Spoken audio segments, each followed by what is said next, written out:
All right, I'm going to try to re-record this and do it in under 10 minutes. Here are some of the hot takes of idiots who are really belly aching and butthurt over what went on yesterday with the Tory sweep in the British election. And by the way, they swept not only the people on the left, the Liberal Democrats and the Greens and the Labour Party, of course. They also swept the Brexit Party. Brexit Party didn't get any seats. So as much as I would have rather had Brexit Party people in there as opposed to Tories and Boris Johnson exclusively, you have to hand it to him. Boris Johnson won a resounding victory. Even if you don't like him, you might as well just deal with it. I guess we'll figure out if he's a good leader or not. So far, I think this is a huge, huge victory for him. So this woman, Miriam O'Callaghan, says the big winners in this election are the billionaires, the media owners, the privileged few, the swathes of journalism that conducted a vicious anti-Tory campaign. And from the outset, well done, you were magnificent, right down to peddling the Tory smears, hashtag Corbyn, hashtag Labour. So that's just the first one, and you can see this cartoon, which was just unbelievable. It just says leave snake oil, and they're portraying this middle class person as being duped by Boris and Michael Gove. Michael Gove is basically stealing his wallet.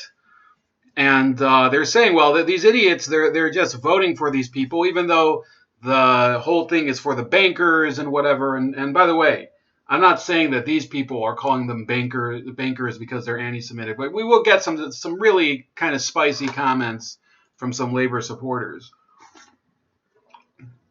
And this woman says, she says, Act 5 is where Leave voters realize Brexit is a fraud. The UK is a long way from equilibrium. And then the original poster says the left will be back, but so much more damage will have been done in the meantime. And hashtag climate is dead ahead. So Boris just fucked the climate. So he's beaten Jeremy Corbyn. Jeremy Corbyn's career is over. Okay, over. And he knocked out Jo Swinson, who's gone. She's not going to be the leader.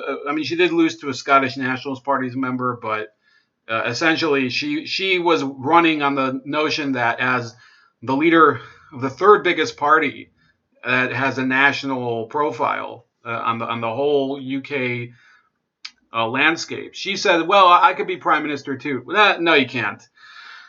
Corbyn had to be stopped by the status quo, and they did it.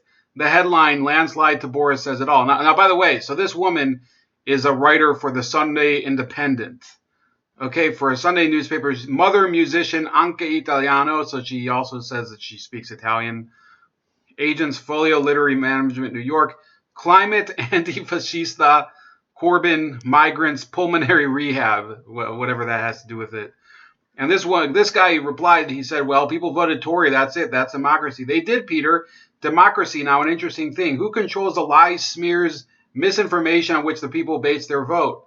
And then she tagged a couple of other, I guess these are other journos that are friends of hers or something. And then he said, are people that dim? And then she says, going to be quite the spectacle. The oligarchs and masters of misinformation are hugging themselves. So she doesn't answer it, but I would say it's safe to assume her answer is yes. So all these people in very working class parts of Britain who went over from the Labour Party to the Tories, they're apparently these dumb rubes. Okay, they've basically lost any respect that this woman has. You have one of these people who's actually a Tory, but worked under David Cameron, who's a big globalist, saying that the UK has lost no longer makes running on the world stage, says ex number 10 advisor. And he blames absence of strategic thinking. So he's thinking, the UK, because it's voted for Brexit and all this crap. He's trying to say, oh, we don't have any strength on the world stage. No, this is what it is. Boris Johnson went and got his deal, and he went for the jugular, and he got back. And you have to look. I personally, I would say they should have done no deal Brexit, but the voters spoke and they believe in Johnson's thing, and I'm not going to doubt the voters' choice. I didn't doubt the voters' choice in Mexico or in Argentina, where they put in left-wing people, right? Or when Syriza, which was a little bit before I was on YouTube, when they came to power in Greece, I was like, well, okay, that's the people's choice. This woman says, I still love and admire hashtag Corbyn and his team if they go and Labour become an Israeli right-wing government. Loving, warmongering, lab-stained centrist party, I'm finished. I'm finished. And then this person says, I don't think Labour will ever work properly unless it gets rid of all the Blairites and stands by its true values. And then the original poster says, I completely agree. So yeah, there's a lot of people who have really, really tough butt hurt right now. This person, Trish, vote Labour, GTTO, NHS love. That's her hashtag. That's I guess her Twitter handle. She says, I'm so fucked right now. The worst complainers would be the so-called centrists who have sabotaged the grassroots movement since 2015. And then another person with the Scottish and Palestinian flags says, and he says, actually, he's not even from Scotland. He says Future Scot. There was this big movement during the election results because Scotland was saying that they're going to leave the UK and go back to the EU, which they can't do. He says, Jez's mistake was to play nice with them. A more ruthless leader would have adopted open selection after the good results in 2017. So he's saying that it's not good enough what Jeremy Corbyn did to make it uncomfortable for some of his opponents in the party. This person, Tom DeLargy, says, if Jeremy Corbyn resigns, the left will despair. Many won't wait for the PLP to purge them. They'll hear reactionary garbage from our enemies, and they'll tear up their party card in disgust, which is exactly what the Blairites want. Don't resign, fight any purge, defend hashtag Corbyn. And then you got to reply, Corbyn's a joke. And people are like laughing at it. This is a person, I guess, who is not enough in the bubble to not feel the wrath of other people. He said, this person says in response, defend Corbyn and the hard left to what end? An even bigger Tory majority at the next election? The current Labour Party is more like a student political society than an electable, credible opposition. Why are you so blind to that this morning? And then another person, a Never Corbyn person, says, clearly you stand with terrorism and stand with anti-Semites. You'll get exactly what you deserve in life. And then the next person says, you'll shame a man who has 2 peace prizes yet have a blatant racist as your prime minister and praise him for it. Makes 0 sense. So Jeremy Corbyn, I think, so I didn't even know there's a peace prize, the Gandhi Peace Prize. Okay. So one of them is from the International Peace Bureau. Nobody's ever heard of that. That's for the nuclear disarmament campaign. I don't know who Sean McBride is. So I don't even, maybe it's a IRA thing, which I don't care about. So, and then I think it was the Gandhi Peace Prize, maybe. So yeah, he has a Gandhi Peace Prize. So that was in 2013, apparently, for his consistent efforts over a 30-year parliamentary career to uphold the Gandhian values of social justice and nonviolence. But who awards it?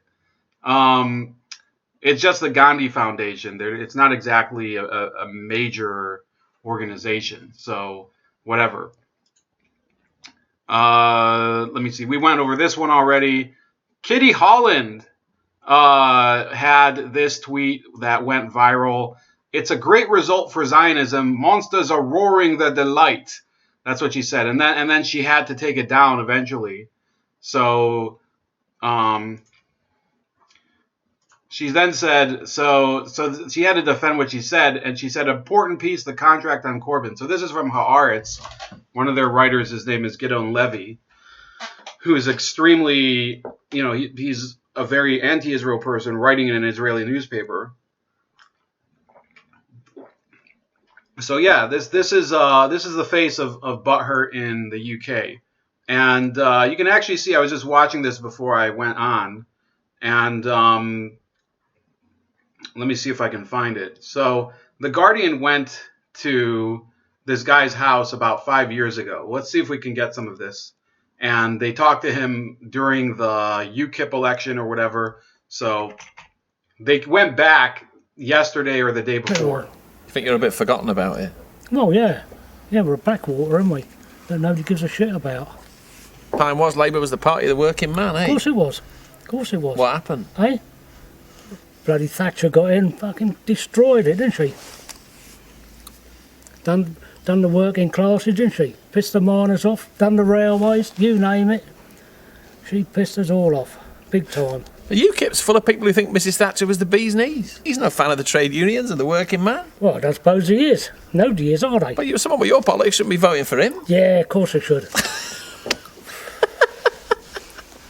So he's basically laughing at this guy in his face because he's like, well, these people don't believe in what you believe. Why should you vote for them? Well, maybe the truth is that working class people don't have to necessarily stick to the same politics their entire lives. And they're tired of mass immigration into the UK, which, people are going to have their opinions on them and they're going to vote accordingly, right? Yeah, I personally, immigration was never my big issue. I respect the will of people within those countries to want to control their borders. And in fact, I've come a long way. In 2015, I probably could have said I would have been, and I wasn't really politically active, but I wouldn't have cared if there was open borders or not open borders. But nowadays, I'd say open borders is proven to be a poison pill for a free society.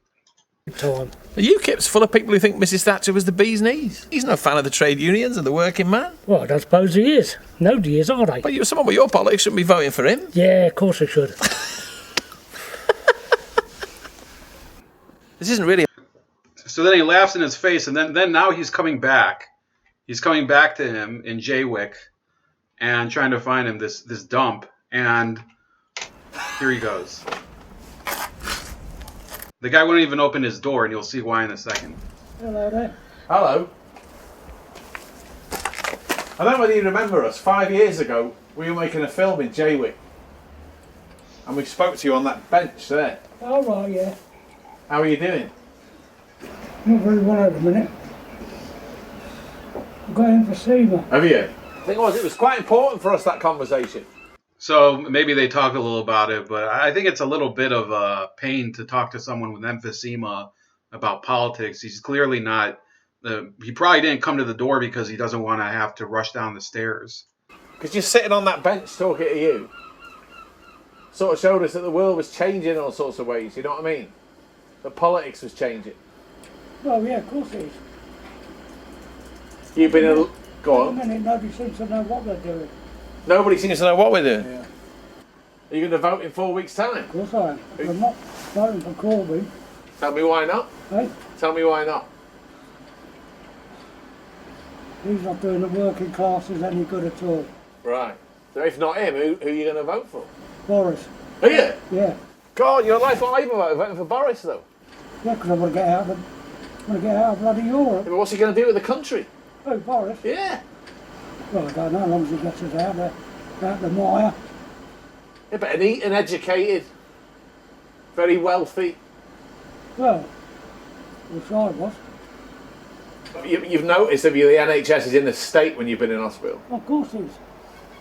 Yeah, but you know of old, if you vote for Tory governments, most of that gets no better.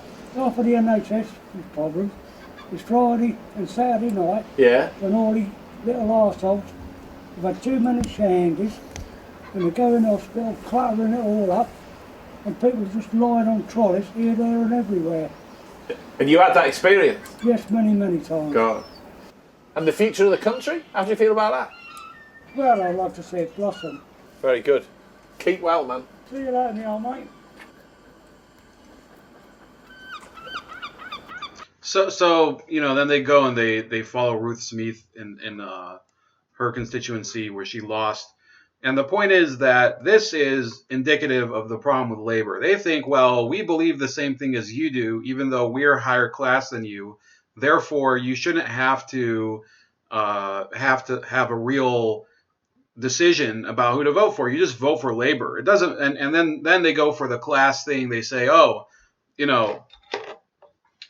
Eton educated Boris Johnson, he can't really represent you. Well, the truth is, does this guy this guy's middle class. He's trying to say that middle class people are more representative of the working class than the upper class are, which is to some degree true. But the person he actually says, I wish I was. See? Yeah. Are you going to vote in 4 weeks' time? Of course I am. I'm not voting for Corbyn. Tell me why not. Eh? Tell me why not.